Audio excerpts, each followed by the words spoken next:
Hello and welcome to all of you on the last day of Tata Literature Live 2021, the 12th annual Mumbai International Lit Fest, co-sponsored by Tata Steel and Tata Projects and powered by Godrej.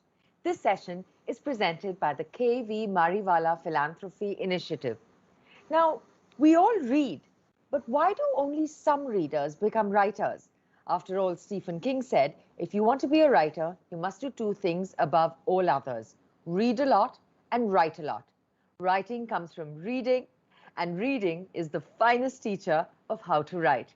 So today, in Words of Inspiration, let's hear what writers read to inspire them to spin their yarns, and even hear them read out excerpts from their own works. Let me introduce you to the panel for this session. Our first panelist says she's a word eater, writer, book sniffer. Joining us from Mumbai today, Manjiri Indurkar is a poet whose work has appeared in several literary journals and mainline publications, where she writes extensively on Indian art, culture, and heritage. Her first book, It's All in Your Head, M, has been shortlisted for the Tata Literature Live Fiction Book Award, First Book Award, Non-Fiction 2021. Joining us from Chennai, our next author, Meera Rajagopalan, is a communications consultant for an NGO, and her short fiction has been published in several anthologies. Her debut novel, The Eminently Forgettable Life of Mrs. Pankajam, has been longlisted for the Tata Literature Live First Book Award, Fiction for 2021. Our last and only male author on the panel, Sandeep Rena, joins us today from London, though he was born and raised in Kashmir, where he graduated from as an engineer. He has spent much of his life in Delhi, Istanbul, and London, and his short stories have appeared in mainstream publications in India and internationally, mostly referencing Kashmir, as does his recent debut novel titled A Bit of Everything, which has been shortlisted for the Tata Literature Live First Book Award, Fiction 2021. Chairing our session today, Rupangi Sharma is an author, editor, and an educationist, and the founder and CEO of EFG Learning, Education for Growth. She has edited India Alive and has contributed to the best-selling Chicken Soup for the Soul series. Welcome, everyone. The speakers will take your questions at the end of their chat. So remember to keep sending us your questions in the comment boxes of the platform you are viewing us on. And remember, write in your names as well. So let's get the session going. Words of inspiration. Over to you, Rupangi. Thanks so much for that lovely introduction, Meher. Sandeep, Meera, and Manjiri, I've really enjoyed reading your books, and I'd like to invite you to read an excerpt from each of your works. Sandeep, your book, A Bit of Everything, is about the traumatic exodus of Kashmiri Pandits and how your protagonist, Rahul, grapples with a deep sense of a loss of identity and belonging while traversing the violence and trauma he has experienced, and his final reunion with his beloved homeland, which is vital to your book. We'd love to hear you read an excerpt from A Bit of Everything. Thank you, Rupangi. It's a pleasure and it's an honor to be here. So yes, of course, I can read out a passage. This is from the first chapter of the book. Here we go. Can you hear me? I love the house. I just love being in it, Rahul would say to Dura. He said this often, at least a few times a day. That's because you poured your heart into it, his wife would reply. She knew what to tell him those days. I know I did, he would say, smiling. I know. In the early days, the house had brought out a childlike happiness in him, of the kind that comes from the possession of new things. His father had never had a house of his own. They had lived with relatives or in rented houses. He had heard his mother complain often that she would die in a rented house, that every man should build a house, or else what kind of a man was he? To Rahul and Dura, the house had brought joy, and to him, the pride of having achieved something, of becoming a man. The house's plinth, like hope, had been raised on a hot Ramazan day in June. Ahad, his friendly butcher, had sent his shy teenage son over with the lungs of a sheep dangling from his bicycle carrier. The color of the boy's cheeks the same as that of the freshly carved lungs. Rahul had cringed at the idea of flinging them up in the air for the circling kites, but Dura's father had persuaded him to. It pleases the Gardevta, just do it. Rahul didn't believe in house deities, but he did what Dura's father asked of him. Back then, Rahul was not in the habit of arguing. That's it. Thanks so much, Sandeep. Next up, we have The Eminently Forgettable Life of Mrs. Pankajam, which is a satirical novel that centers around the daily struggles of an elderly Tamilian woman with Alzheimer's, navigating her illness along with accepting her daughter's same sex relationship, the fragility of human relationships, memory, and life, among other things. Looking forward to hearing you read an excerpt from the book. Meera. Thank you so much. Thanks, everybody. Very honored to be part of Tata Lit Life. Thanks also to the audience. Sunday afternoons, you're spending your time with us. Thank you for that. The book is in the form of diary entries. So I'm just reading one entry, or rather part of it. Monday, 15th December 2014. Not much to report. Everything is as usual, sort of. The kids have really begun to warm up to me, and I'm happy about that. They want to play with me and talk to me and do all that grandmotherly stuff with me. Something about it, though, seems forced. I never was much of a child person, so I guess I'm finding it difficult. I'll say it on behalf of all the grandmothers who never felt it. Not all grandmothers can play with kids for hours. Some of us are different. While we're at it, this too. Not all of us are happy about being babysitters. Your kid's poop is not brown gold, and your life decisions should not automatically take precedence over mine. There, done. I'm going to stop with this. I think we'll leave more time for discussions, and I'd love to hear from Manjiri as well. Thank you. Thanks so much, Meera. Manjiri, your memoir, It's All in Your Head, M, is an exploration of your personal struggles with mental health and is a cathartic read for those who have been through trauma.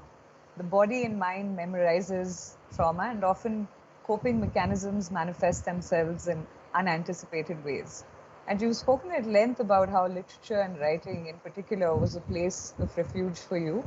We'd love to hear you read from your memoir. Thank you, Rupangi. Thank you for having me here.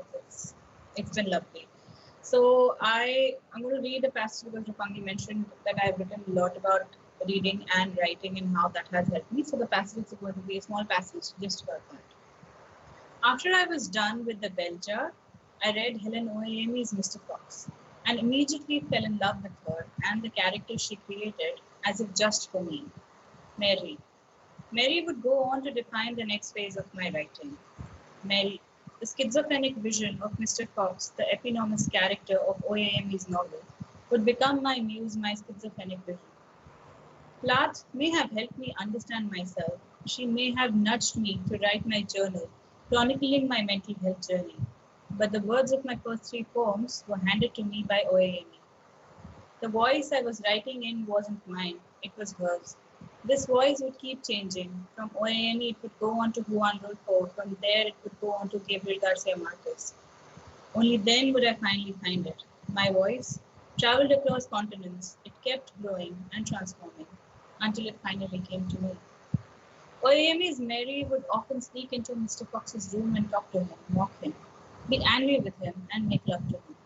My Mary would often come to me, gently caress my forehead, and sit on my windowsill of my entirely white room and look at me lovingly. It was how I imagined her. I never saw her, of course. She was only a function of my imagination. But I did feel her presence. One night in Delhi, I was sleeping in my bed. It was a warm summer night. The fan was running at full speed. The street light filtered through my bedroom window that had no curtains. I felt a hand touch me. At first, I thought it was Abhi, back from work, trying to wake me up. I didn't open my eyes, mumbling that I wanted to sleep, and fell right back into deep slumber. When the hand caressed me again, this time I opened my eyes. I switched on the lights, checked the other rooms and the bathroom. Abhi wasn't home. No one was. Then who could it have been? It was Mary. I stopped there. Thanks, Manjari.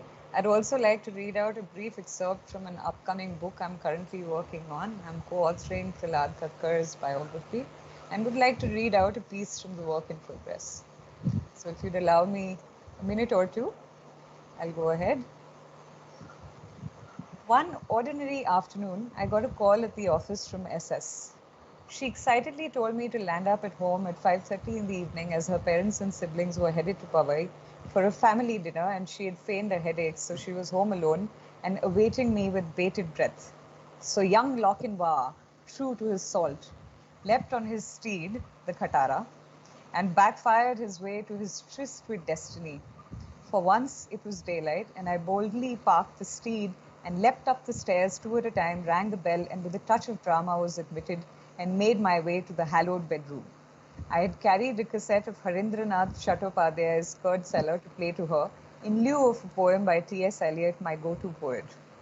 Time flew by for once. I wasn't shitting my pants and hyperventilating and was quite relaxed listening to the Curd Cellar when around 7 p.m. the doorbell rang. SS blanched into a bloodless ghost with her eyeballs popping out. I realized that something was very wrong and asked her what, and she whispered, "My father is back ahead of time for some reason." Trapped between the father and no place to hide, the blue funk of adrenaline kicked in, and everything went into slow motion at least 500 frames per second. I had three options: go under the bed until the coast was clear, God alone knew when that would be, hide in the toilet, and third, go over the balcony with a prayer.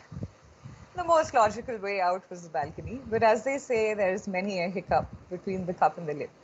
Lying stretched across the door jamb was a wretched mongrel, recently purloined by the mother, whose instincts had told her something was up nocturnally in her daughter's room. Now, this mongrel, true to his nose and the mother's instinct, had developed a lingering dislike of yours truly. He would have otherwise loved to get his chompers on my delicate nether regions and was only prevented from doing so several times in the past on SS's severe reprimand. So there he was, stretched across my only escape route, salivating in his doggy dreams. In my adrenaline-induced desperation to escape, I chanced the canine's bite. Then in slow motion, I jumped over the mongrel, and before he knew what had happened, I had one hand on the balustrade of the balcony. While I was in the process of vaulting over, I happened to glance down and froze in midair. 15 feet below me, the watchman stood facing the gate, with his back towards me, picking his nose with great concentration. In fast-forwarded sequences, I imagined I was going to land with a thump 5 feet behind him, and he would collar me on landing and frog hop me up on the steps to confront the old man, who, by the way, owned a shotgun. Screwed. So it's a humorous biography. And after reading and hearing all of your excerpts, I think now we can go into our discussion and have some questions for all of you about your work, the process of writing, and your literary inspirations. So we'll start with Manjiri. Manjiri, in your book, you mentioned bell hooks, Helen Oyemi, Roxane Gay, Jeanette Winterson as your influences. When you read memoirs, what do you appreciate the most? And how did you succeed in weaving a compelling narrative with the fabric of your own life? And my last question, and you can answer all three together, how did memoir writing straighten out the knots and entanglements of your past traumas, if it did?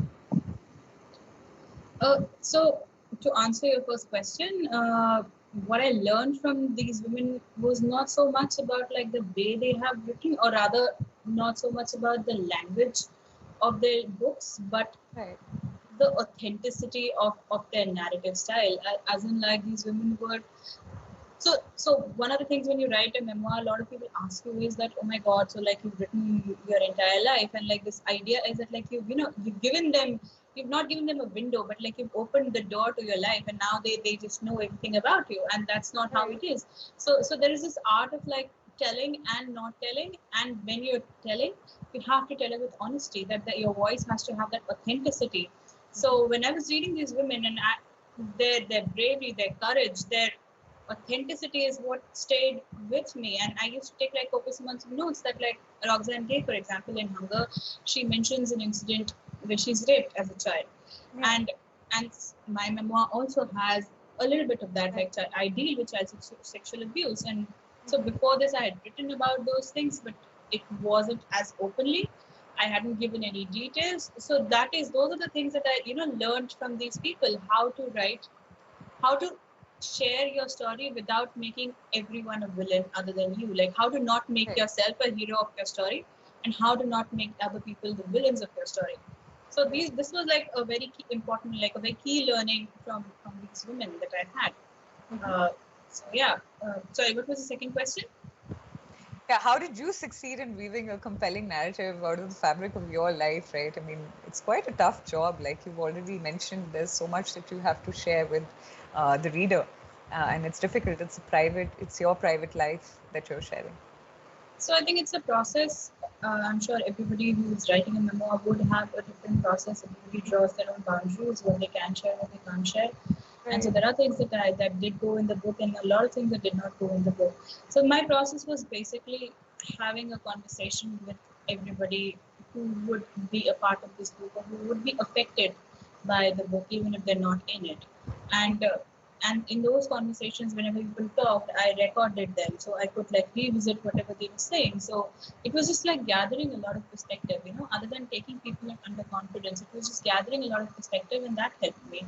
Taking a lot of notes, reading other authors which I've already mentioned, and I think this is the only way I know how to write. I mean, I wish I could elaborate more on that, but like this is my voice. I've always been this. Not trying to be. You've used writing to discover yourself, right? Yeah. I mean, it's a way for all of us to discover the world. I mean, this and is most the only importantly, way I ourselves. So, understand it. yeah. Yeah, I mean, Right. I've written a lot about my mother and about my grandmother, who's also in the book, and those who read it know she's not really like the warm fuzzy cookie baking grandmother that people usually like, and Right. so I mean, yeah, it's just that writing has taught me everything that I know right now. It's how I define myself, and it's how I understand the next person, and so yeah. And did it help you heal as well? Because you write so much about your trauma, your past traumas. So what did you feel? Okay. So I don't really know, like, I don't know what I'll think about this 10 years from now, but right now, I don't know what healing even means. I mean, it's everything, Fair. like trauma is an ongoing process. There is no, Right. like, if there is like a end of this entire journey, it's so far off in the horizon that I can't see it. So I haven't healed, but I have learned a lot. I know how to manage the things that I deal with better. I I know how to articulate things better, and that helps. So it's not healing, but it's a little bit of a recovery that happens every day. Right, and thank you for sharing your process and your journey. You know, I think it's takes a lot of strength to put yourself out there. So, yeah.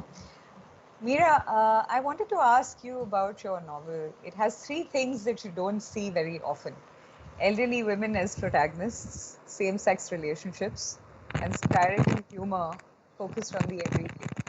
So, were there any fictional characters who inspired the voice of the characters in your novel, the ones who populate your novel? Yeah, I think it's a little bit like Manjiri already said. Um, you don't pick up, characters or a way of writing. You pick up the feeling, right?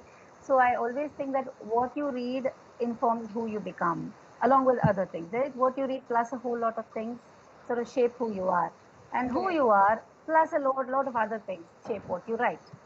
So I'm sure somewhere, I would have read somebody who's like that, or I might have seen somebody who's like that, or I might imagine myself as an older person like that. I don't know, only 10 years from now. But anyway, so I think that's the way that it usually works. And going back, there's a lot of writers that I've read who speak about the elderly experience. So in my head, now this doesn't happen consciously, as we heard your beautiful excerpts. So we know that it doesn't really work. It's not like you say, okay, now let me write a book about an older woman and let me make it funny. What are some of the jokes that I might write? It just is a little more natural than that. So going back though, I read a lot of Irma Bombeck when I was much younger, as well as Virginia Ironside. I discovered a two-book series of an older woman who writes her diary. Now, I can see parts of Pankajam in her, but localized. So I imagine that I might have read and I might have taken some of those characters to inform this, as well as people that I see, right? That I think is a larger part of what sort of comes onto the page. All right, and there's also an incorrect perception, right, Meera, that women writers don't do humorous fiction well. I'd like to invite you to comment on that, and why do you feel that perception exists? And you mentioned Erica Bomick and some other authors that you've read. Who are some humorists who have broken that perception? I mean, I think yes, we get a bad rap, but you and I can talk about it. You've written, we just heard you. It's amazing, right? So I think it persists because of a wide variety of reasons. Also because, to be honest, there aren't as many. The ones that are there are beautiful, wonderful. Now, read Agatha Christie and tell me that she isn't, trying to poke fun at people. I mean, every writer, I think, has, even Jane Austen. You read a whole bunch of writers, a lot of them they just aren't given credit, is what I think. Laurie Moore is another writer. If people are looking to read women who are funny, Meera Rajagopalan, but other than that, right? Irma Bombeck is one. She writes about the everyday also, right? Like life as a mother, and how it is, and everyday stuff. Yeah, a bunch of people, even Alice Munro, a lot of them, a lot of her stories as well, right? I think it's just that it's not defined as clearly. Another reason that I think is also because you're still in an anger phase. A lot of women who have stuff to say are still angry. So it's a little difficult. I think you need to have enough privilege to be able to move out of that and then look at it, and then, look at it in a different way, mostly, right? So I think because women are still not out there, you look at a lot of, who we call funny writers, they're all, white men. So I think a little bit of that also is there. I think, 5 years down the line, even, I think we'll find the range of, incredibly funny women. They are already there. They're just waiting to be discovered. All right. Thank you for doing what you do and, making us laugh and cry in equal measure. Right. Okay, Sandeep, what is the meaning of home for your protagonist, Rahul? Which books have you read that might have moved you when it came to the idea of identity and one's search for their roots? And also, are there any personal experiences you'd like to recount which inspired your ideas in writing? Well, home for the protagonist in the book is obviously where he lives, where he has grown up, as a child and as a young man. That is Kashmir. The house that he lives in. So that's essentially your first home.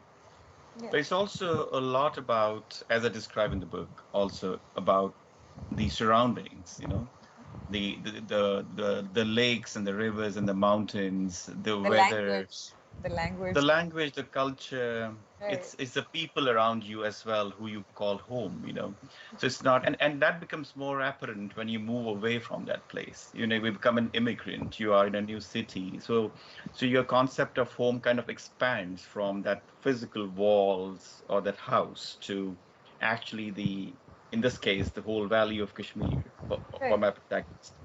So I think, the scope of that word becomes larger when you move away from it. So a whole lot of things go into it. That's what I think is home for an immigrant. That's something that you personally experienced as well, since you moved around. To a large extent, London, yes, to England. True. To a large extent, because when you move out, we all live in different cities, but we have a strong connection to perhaps some of our formative years, which we spend in the house or the place. We have the strongest, deepest connections to those places. Whether you move of choice or you're forced to move, I think those connections stay, Right. We carry these identities. On your question on identity, I think we carry these homes with us. You can be residing in multiple homes at the same time, throughout your life. I mean, when I live here, I reflect back on, life in Delhi, but also life in Kashmir, and it's kind of parallel homes, in a way. But yes, the strongest, deepest connections are with your childhood and that home where you grew up. Right. Sorry, I missed your third question. What was that? So two, which are some books that you've read which really moved you when it came to the idea of identity and one search for their roots, and any personal experiences that you've had that you'd like to recount which inspired your ideas and your writing? Yeah, I think when you live in a city like London or in England, where there's a people come from all over the world, immigrants of all kinds. So you have that experience of talking to different people who have migrated of choice or of will or were forced to because of persecution or they're just simply economic immigrants.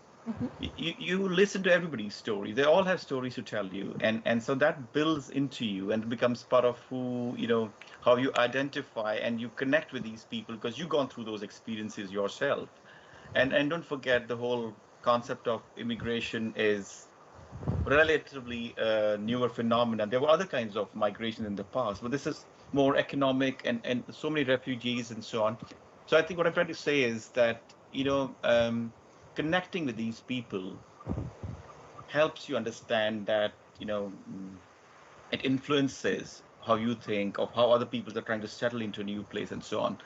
When it comes to books which I might have read which help me understand deeply how people grapple with the situation, I think one book comes to my mind very often. It's Naipaul's A House for Mr. Biswas, and it's not about immigrants of this century or the previous century. It's about people who've been there for decades in Trinidad, and they have such strong connections with their language, with their food, their habits, and the culture, from to India or the places in India where they came from. That was a very interesting read for me because even for decades and centuries, perhaps, they have maintained a sort of connection to their, homes which they had never lived in. That's a book that comes to my mind, honestly. Lovely. And I also heard a short anecdote about what you saw in Cappadocia. I'd love for you to recount that here with us. Yes, yes. I think, yeah, that's an important one as well. It's a personal experience, I would say. Yeah.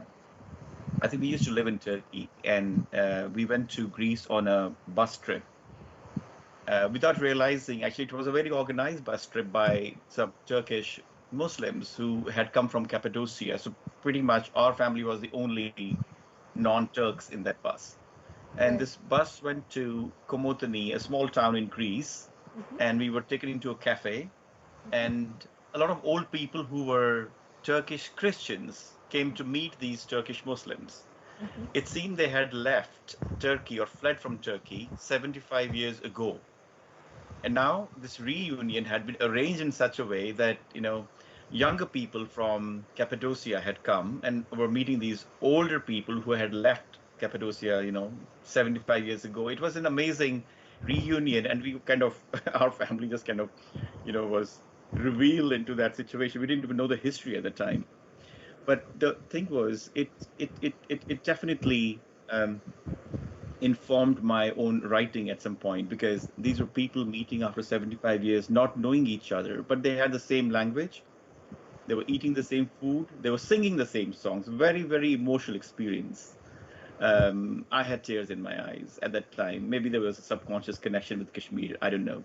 But later on, I think reunion and recovery from that incident became a very important piece in my own book. Another quick incident I'll repeat is because I took my own family after 24 years to Kashmir and my parents. And we were in Dakshigam, which is a hill in Srinagar, and by the hills in Srinagar. And there was an official photographer who we met on a bicycle, and he said, "Why would you not come to Kashmir?" And I said, "Look, there's a lot of people who are not sure anymore. Houses have been burned and stuff like that." So he just went quiet and he went away. On the way back, he said to me, he stopped me on the way. We were cycling back from the hill, and he stopped me and he said, "I had to ask you a question." I said, "Yeah, go ahead." And he said, "Would you come to my house? Would you come to my home for a meal?" This was a stranger. I don't even know him. And I just looked at him and he said, "Just like old days." That was extremely, extremely moving for me. This is a stranger who doesn't know me. He heard me say things which are slightly hurtful to him. And then he made this gesture, and I think something melted in me. I think that day, I think very, very important event, and Yeah, there are that's so really many other touching. events. Yeah, Right. I hope that answers your question, but Yeah, absolutely. Thank you so much. And I hope the readers enjoy reading all three of your books. They're a literary feast. I've feasted on them. So I hope that the participants today will also take out time to read your books and enjoy them as much as I did. I'd like to also have you weigh in, each of you, to weigh in and share a little bit about your writing journeys. So my next question is a common question for all three of you. We can start with Meera, go on to Manjiri, and then Sandeep, right? And so my question is, authors and artists in general, right? We tread a thin line. We are influenced by what we read, and yet we must develop a unique voice as authors. So what was that transition like for each of you? We'll start with Meera. Okay, thank you. I think I've answered part of that in the last question. I don't think that it's like you read a lot of funny books, then you want to write funny. It's like you read a lot of funny books, plus ABC is you plus your circumstance, perhaps the market, etc., is what you write. Right? So it's not A equal to B sort of thing, right? Right. While we're on it, I also want to really talk about how, just a note that how privileged we are to talk about choices in how we express ourselves, right? I work with a school of children with special needs, and they're not able to express themselves a lot, right? So just this possibility of being able to express ourselves and exercise choice over that is a huge privilege. Right. Right? Farmers, for example, it's not like they could sit in their AC rooms. Not possible. They had to be there for an entire year in the cold to express themselves. Whereas a union minister may be able to sit in her AC room and write a novel. That's possible, right? So that is a huge privilege, and I think all of us need to be cognizant of that at some level, right? That we have a choice in how we want to write, what we want to write, etc. Having said that, as far as my personal journey goes, in the teens, also another factor that we have to sort of think about is access. When I was a teenager or early 20s, etc., we didn't have that much access to books from various places, right? What we read was the typical stuff. You start with Enid Blyton, and then you move on to Agatha Christie, then you read a lot of Jeffrey Archer, then in college you read Ayn Rand, and then think that's the end of the world and all of that. So that was a typical trajectory. I Okay, think super. Right. I think when I started sort of reading Agatha Christie and Jeffrey Archer in particular, I was very fascinated with the craft as to how it is that you can change minds, because changing a heart is, I feel, easier than changing a mind. So is it possible to do that, to sort of mold your reader's mind? So these are some of the things that inform my craft. Right, super. And now we have some questions coming in from the audience, and there are two for you, Meera. So I think I'll just ask them right now, right off the bat. So, first one is, what inspired you to write this amazing book? And the second one is, did writing the book exhaust you or energize you? So, I think really quickly we can take both of those questions and Yes. tell our. Yeah, inspiration for the book, I think it's different for everybody. I really don't know what inspired me per se. We do have an elderly aunt who has Alzheimer's, and when she came home, uh, just the way that she was and how we were reacting to her, right? We are like, do you remember this person, do you remember this person, do you remember that person? But she just wanted to play with my kids, whom she didn't know at all, right? But she just wanted to live in the moment. So I think that was sort of the beginning of the kernel of what I wanted to talk about. And so that is Did for the writing the book inspiration part of it. exhaust you or energize you? I think that's an interesting question for all of us. Exhaust. Exhaust, yeah. Sandeep, Manjiri, what about you? Oh I my God, felt exhaust. energized. Energized, exhaust. Okay, for Manjiri. I've written it for so long, it's kept me going rather than me writing the book. I think I wrote it with a lot of love, and I continue to write with a lot of love. So it really helps me.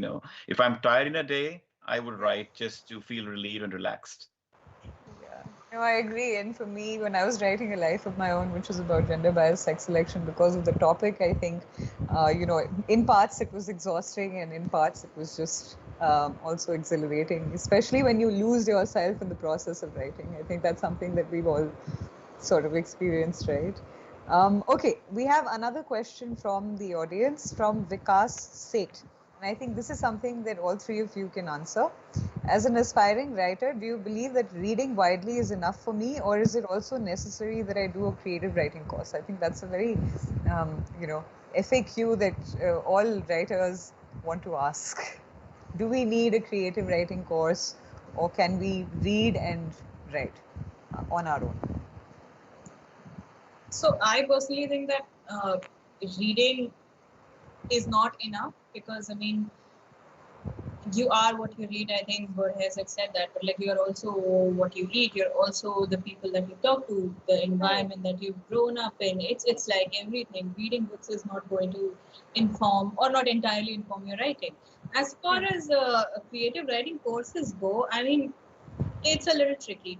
It really, you should really do like a lot of research before entering into the process of, letting other people affect your writing, because one is, it's really not a solution. It's not really a quick fix to anything. Creative writing courses do give you these places, the space, like when you're just dedicating yourself to writing, where you have all these peers who are going to review your work and give you feedback. So like, that process is great, but I also feel that like, if the person who's sort of teaching that course is not, let's just say, politically inclined, for me that would be like an important distinction to make. Like, I would like to know the politics of my teacher, and if that is coming in the way of my learning, then yeah. So it's a little risky, but like, I would say that, like, yeah, go for it.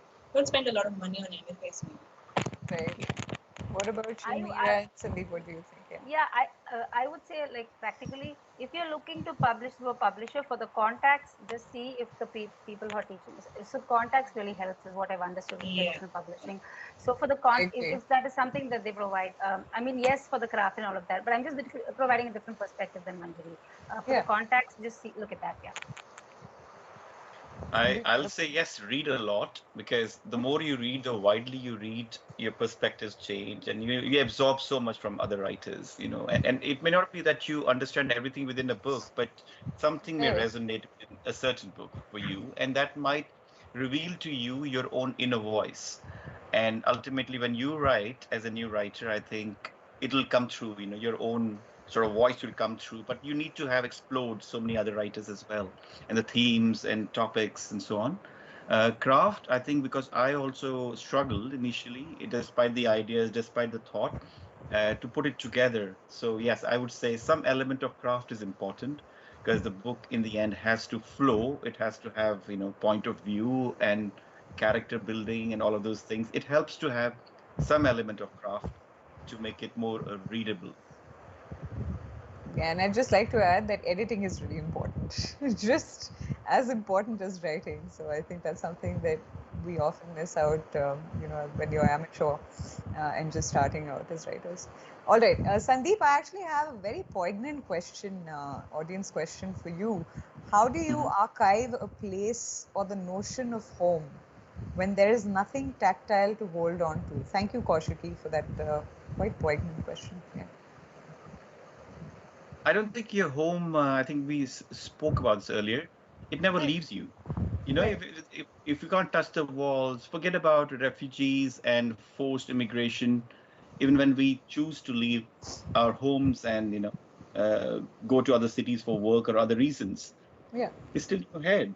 You never leave it. So who stops you from residing in that house, tactile or not? You can any moment disappear into the walls, we all do it. I'm sure we all do it, for comfort, for the sense of smell and taste and, the sounds. We all disappear into our childhood home so often. I'm speaking for everybody, but I think we all do it. And so I would say physical bricks and stones or not, your home's here. So yeah, rejoice and replay your memories as often as you can. Nothing's stopping you from those. So it's not that difficult. I agree, and I think you lose your memory. I said, unless you lose your memory, then it's a problem. Then it's different. I think when you're growing up, that's when you realize what your childhood actually meant to you. So I think that's another thing that we were talking about. Yeah. All right. Okay, I had one question.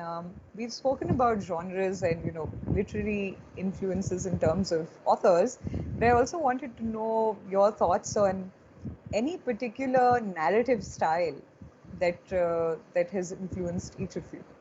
And that's a common question for all three. I think we can start with Meera, go on to Manjari, and then Sandeep.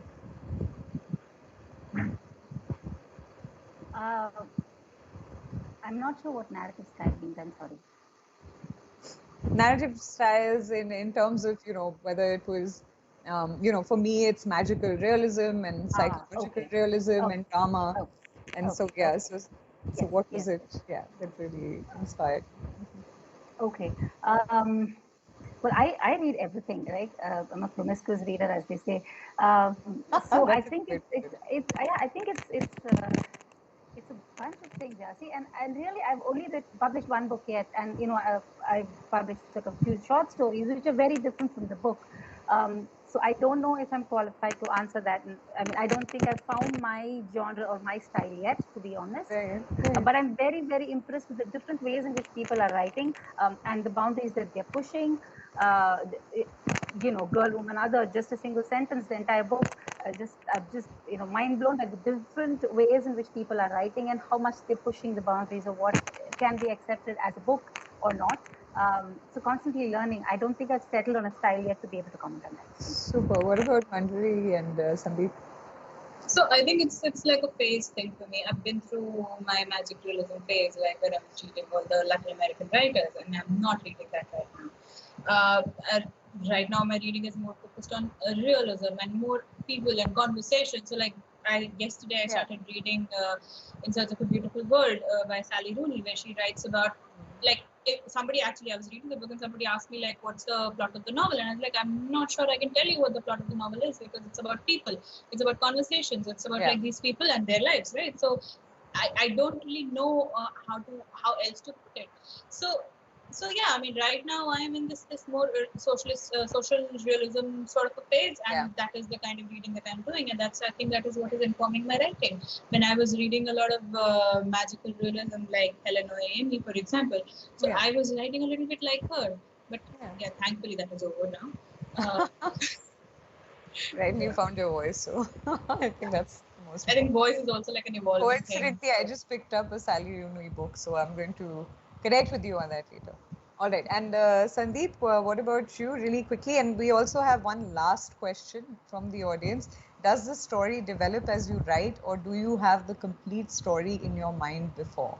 So that's our last question for the day before we go on to my concluding question, which I'll ask you. But really quickly, we have about a minute. So if you could just quickly give us your thoughts on that, starting from Sandeep on to Meera and then Manjari. So the first question about narrative style, or you can tell us about I your think, narrative style and those influences, as well as then address this question. so I think one's not conscious in your first book about your narrative style.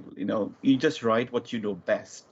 And if it's conversational, then it's conversational. If it's just you want to convey some ideas through the characters, you do that. You don't even realize it happens. I think it's your inner voice on paper, and it just flows. You don't even think too much. And I would not suggest thinking too much because it could distort and destroy the flow. Let it go, let it come out on paper without thinking too much what style it is. This is what my thoughts are. Sorry, what was the second question? I think this ties in really well to the second question, which is, does the story develop as you write, or do you have the complete story in your mind before you start writing the book?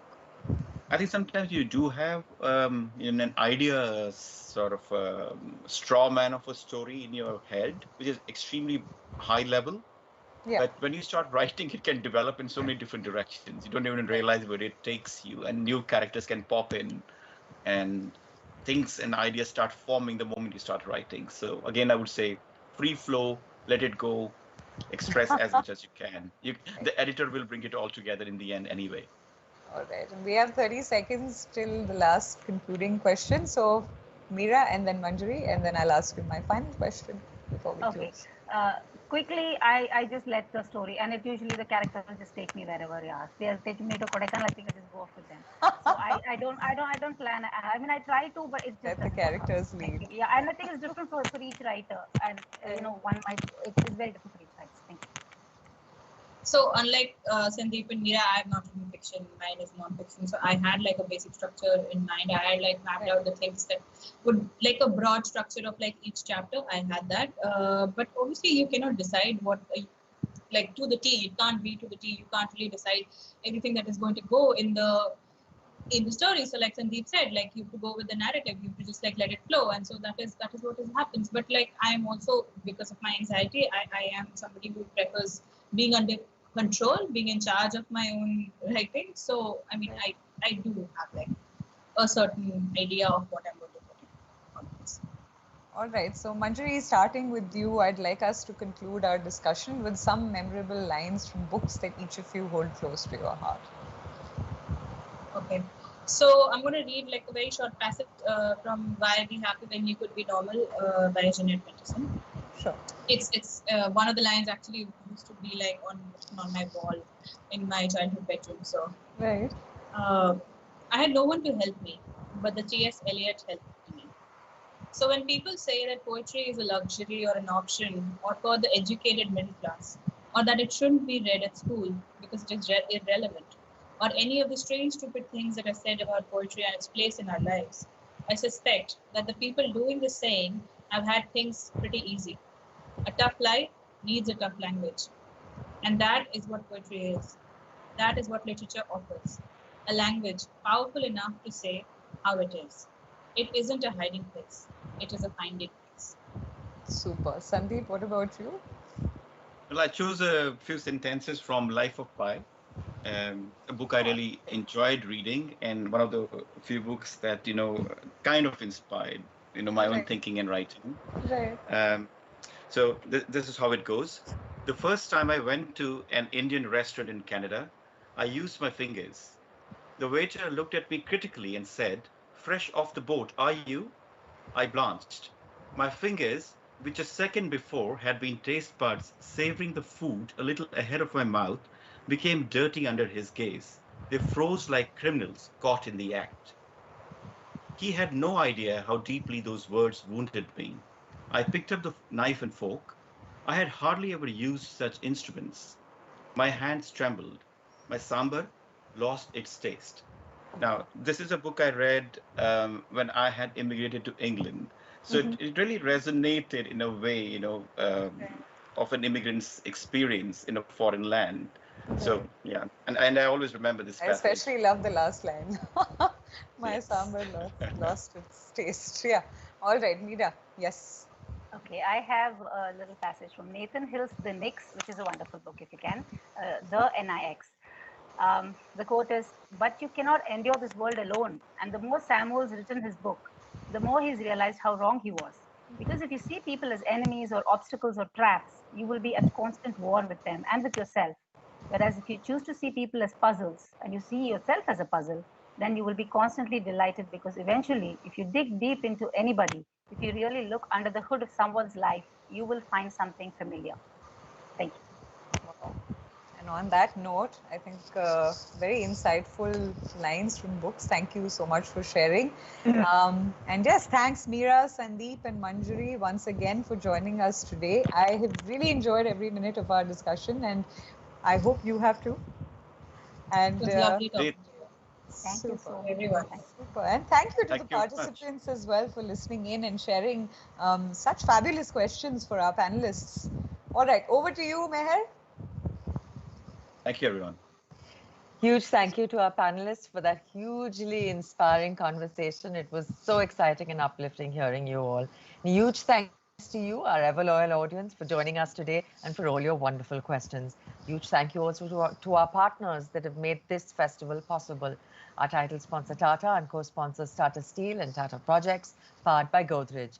This session was presented by the K.V. Mariwala Philanthropy Initiative. You can buy the books we spoke about in this session from our knowledge partner, landmark xcite.com, our virtual bookstore.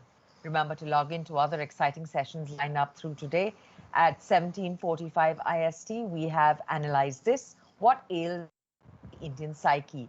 Ashish Nandi in conversation with Shiv Vishwanathan. And at 19:50 IST, join me as we speak to Indra Nui talking about her latest memoir and conquering the corporate summit. You can also view our sessions online across your chosen social media platform once the festival has ended. The festival social media handle across all networks is @Tata Lit Live. That concludes our session for today. But continue logging on to Tata Literature Live 2021, where you can enjoy literature unmasked. I'll leave you with this one last thought. Read 1,000 books and your words will flow like a river. Happy reading.